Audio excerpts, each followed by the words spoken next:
Pariserkommunen 1871. En begivenhed, der skulle blive til inspiration for socialister af alle afskygninger i tiden, der kom.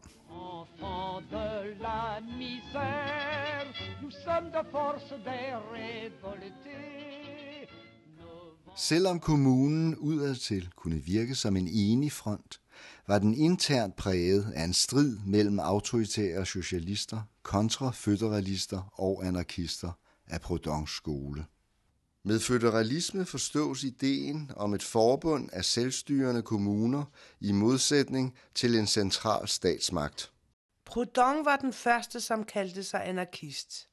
Oprindeligt et skældsord, som han tog til sig, fordi han forestillede sig et samfund uden statsmagt. Når mennesker regerer over mennesker, er det slaveri.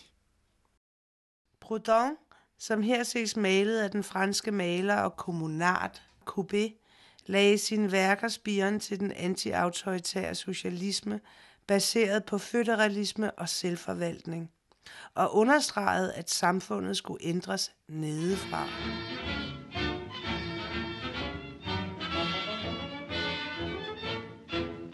Det var under kommunen, fortæller anekdoten, at anarkisterne for første gang tog den sorte fane i brug, som et sognssymbol, fordi at kommunens råd under indflydelse af statssocialisterne antog karakter af en regering. Om det er sandt, vides ikke, men sikkert er det, at Louise Michel, kommunens berømte kvindelige anarkist, tog den sorte fane til sig som anarkisternes symbol. Aldrig mere det røde flag, der er badet i vores soldaters blod. Jeg vil løfte den sorte fane, der bærer sorgens tegn for vores døde og vores pinsler. Men trods kommunens korte levetid mener mange, at man nåede langt i at realisere et virkeligt arbejderdemokrati baseret på selvstyre og en mere retfærdig fordeling af goderne. Men den strid, der herskede mellem statssocialister og føderalister, genfindes overalt i socialismens historie. De mest uforfærdede tilhængere af føderalisme var anarkisterne, som anså og anser enhver form for statsmagt som undertrykkelse.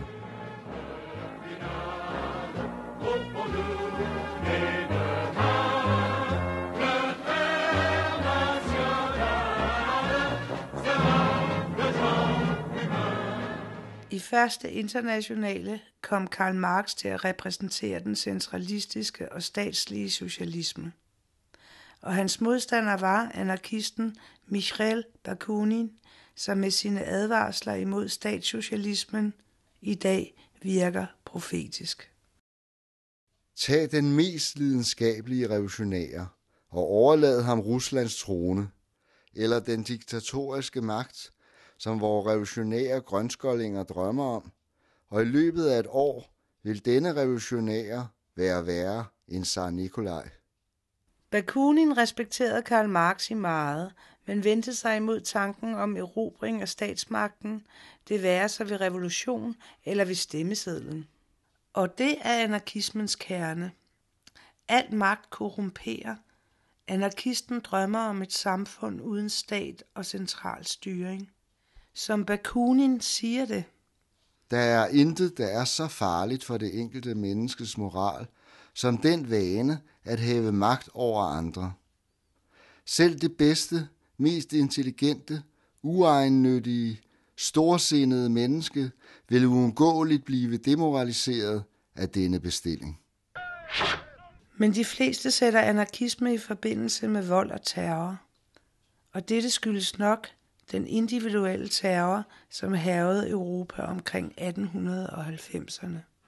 En mørk periode i anarkismens historie, men vigtig at omtale, dels fordi den har fundet sted, og dels fordi anarkismen lige siden er blevet forbundet med vold, mord og terror.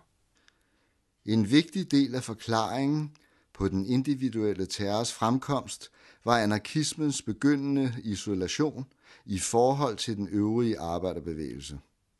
Det tabte skulle vindes tilbage ved propaganda gennem handling. Imidlertid bestod handlingerne i mord og røverier, og omtalen blev derfor dårlig.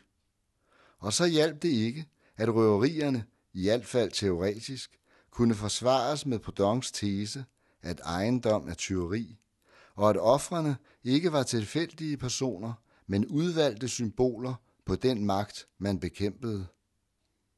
For mange terrorister, der hyldede sætningen, at kun gennem forbrydelse kan man bekæmpe staten, fremstod en bombemand som Ravachol som en romantisk skikkelse. François Ravachol var en sand proletar, som på sin egen krop kendte til sulten og armoden. Han bekendte sig til anarkismen, og oprørt over den sociale ulighed, valgte han desperadoens vej. Han begik røverier, og med dynamit bombede han statslige institutioner. Men med den urimelige bombning af Restaurant Veru skulle det pæne borgerskab ikke føle sig for sikker. Ravachol blev om nogen symbolet på handlingens propaganda. Han blev fanget og dømt til døden, men prøvede til det sidste at overbevise sine fangevogtere om anarkismens idé.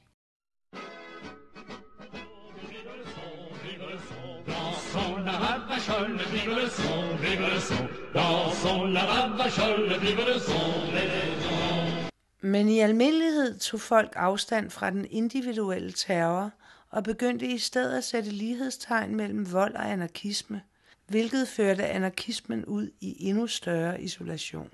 Og hermed er vi fremme ved Kropotkin, en af anarkismens væsentligste teoretikere og fortaler for den såkaldte kommunistiske anarkisme.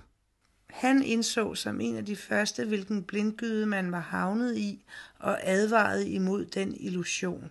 At man kan besejre den organiserede udbytning med nogle få pund dynamit.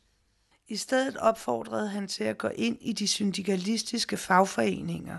Syndikalismen, som opstod i 1890'erne, var faktisk et forsøg på at virkeliggøre anarkismen gennem opbygning af frie og antihierarkiske fagforeninger, som skulle overtage kontrollen over produktionen.